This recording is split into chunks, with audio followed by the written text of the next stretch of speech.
In 2007, on a Sunday afternoon about 6 o'clock, my grandson, Kenny Richardson, dropped dead with a heart attack right near my door.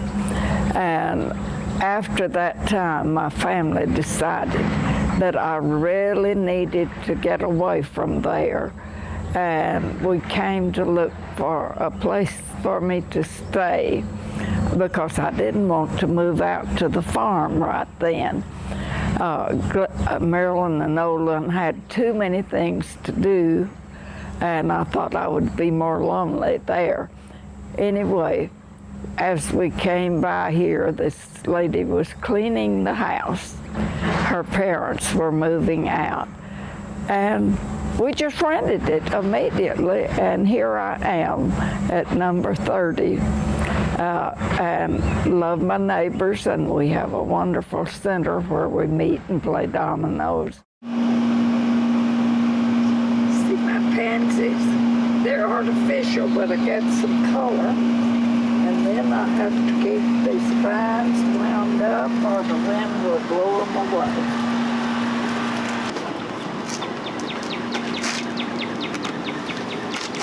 Well, these are my new birthday chairs from Jolene, and I'm certainly going to enjoy them out here on the patio. I had a friend that lived next door, and they moved back to Salt Lake City area, and she just thought I'd have those squirrels and also a little angel on the front porch to take care of me because she wouldn't be here to do it. Raven and I planned to be buried down on the other side of the cemetery, but when he died in November, we'd had a lot of rain and they could not dig a grave there. And he had told me if anything happened that he couldn't be buried there, that he would like it to be up here because there was a sassafras thicket out there and it looked like our farm. And so I put the double monument here. It wasn't the one I wanted, but it was the only one I had that could be like this one is arranged. And I had flowers in that vase, but they blow out, so somebody stuck them in the ground so they won't blow away. And that's where I will be one day. And Glenda and Marilyn, our daughters, planted these two crepe myrtle plants here. They wanted to make a little park over in the corner here and have water in here to water the cemetery. But Joanne Miller said you can't do that. The kids come up here and play around, and we couldn't pay the water bill.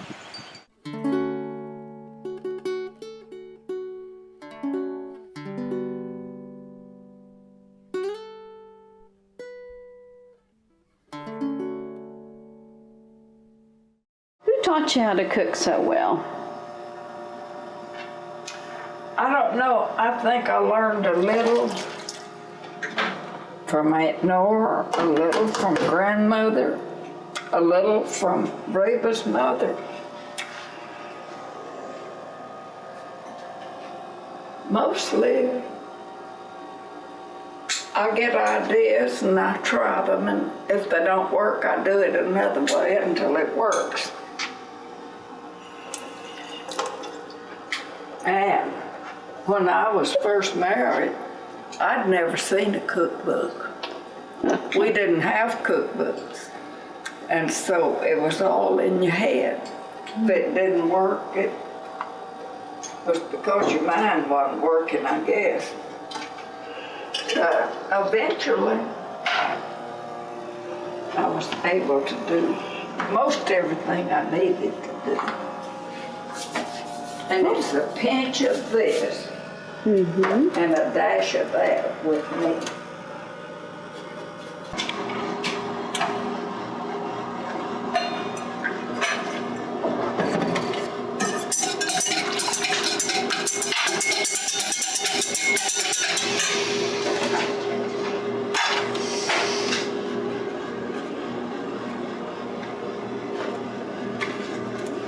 And I did put you another pot of aloe vera there in case you wanted to take it.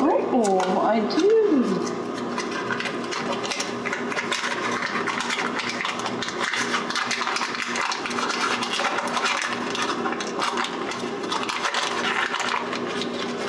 I think people might enjoy seeing you cook, and that's why I'm getting some footage now, because everybody knows you as such a great cook, and it's kind of fun to have this on record.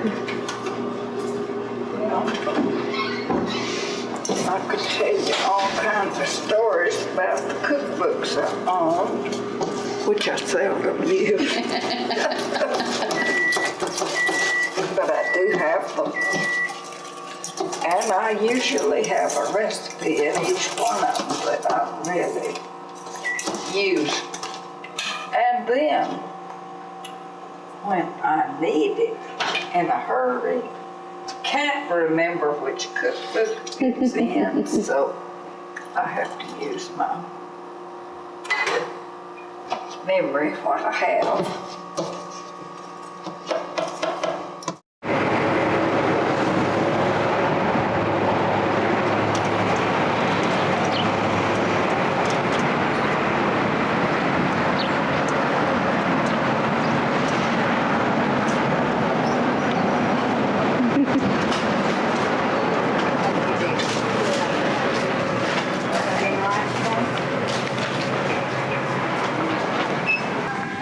What I'm looking for is a hair dryer. All right. Second on aisle 2. Which obviously I needed this morning real bad.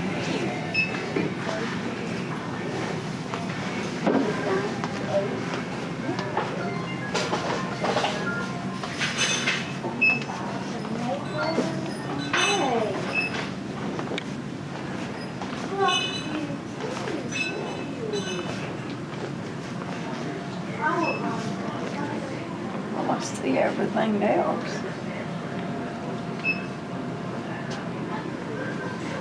Tell me again what you're looking for. I'm looking for a hair dryer, blow dryer, because my hair takes so long to get dry. Maybe it's farther down, I'm not sure. And maybe it might be right here. Oh. Yeah, here they are. Okay.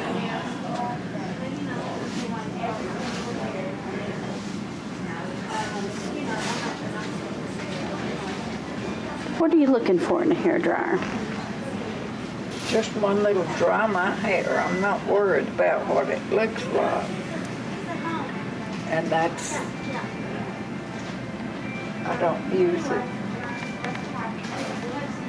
I don't usually shampoo it. I'm not supposed to more than once a week. It dries my hair out too much. But Do you see anything that looks good? heavens, I don't know. I've had this kind,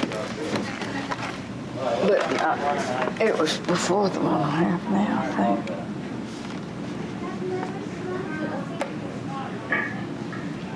Maybe call 44 ready for one. Do you know about these? Well, Conair, that's the kind I usually get. And I typically get one that has a folding handle because I travel with it.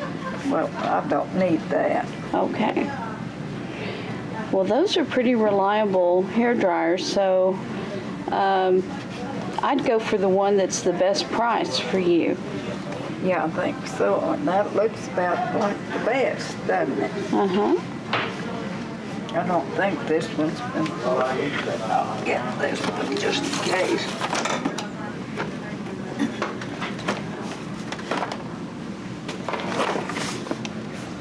Yeah, I think that's what I'll do.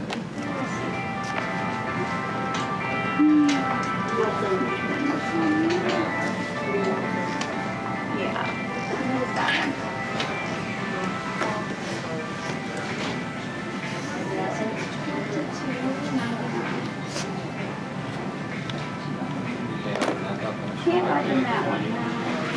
Test it. Oh, And let's get you your remember that rewards card. hair stuff I got that you said your daughters use? I can't use it. You can't use it? It's too good. Well, bring it back and we will I either just- get you something I just else or used get a your money little, back on and it. I need some badly. What you want, sir? If you need to wait Oh, on, you're fine. Let's get you and then. if you have anything in that that is thinner, I'd like to get it now. You might need just a spray. No, don't want A that. spray? I just want that real gel. thin, little bit oily, but not much. I'll be right back. Okay. Sounds like she knows what you want. She's a very good assistant to finding things. Okay. This is not as oily and just use a tiny bit. It's a shine serum.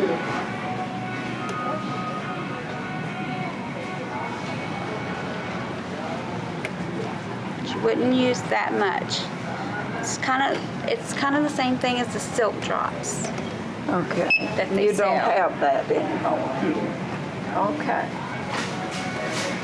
How much is this? This one I believe is on sale for $3.99. $3.99. Good price. We'll try. Okay, let's get your rewards card.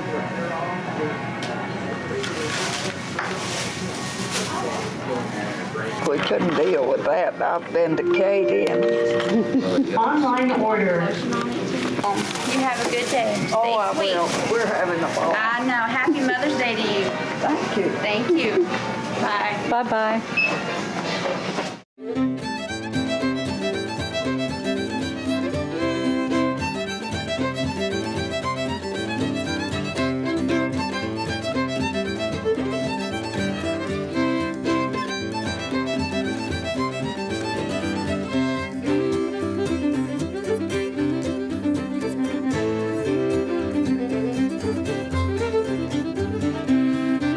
There is the old cotton gin that Reba's Uncle Jess Miller had, and people just would not take their cotton anywhere else because they knew that they would always get a fair deal at Uncle Jess's gin.